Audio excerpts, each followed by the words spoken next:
Upwards of 3.5 to 3.8 million concussions are diagnosed each year, according to the CDC. And so it's really become a significant health problem, and particularly in the area of sports medicine.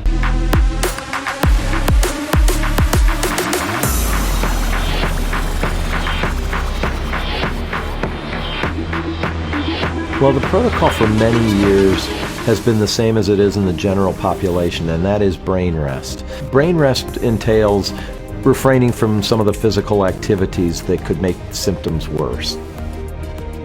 Brain rest has really expanded in athletes over the last several years to include even schoolwork.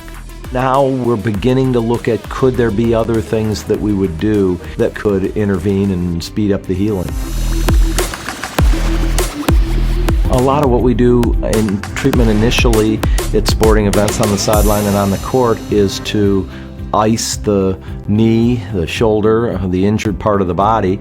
And one thing we've not really looked at doing before, but we think would be an important thing and may be beneficial now, is cooling the brain. So that's the thought behind the cooling cap.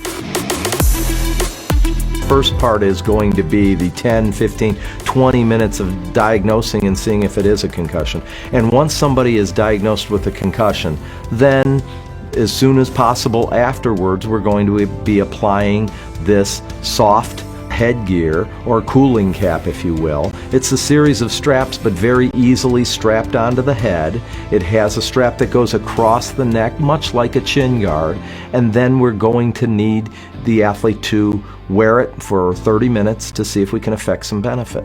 The initial treatment is that it should take place in the first half hour, and it should take place for 30 minutes, and then 3 follow-ups at 2 weeks, 4 weeks, and 12.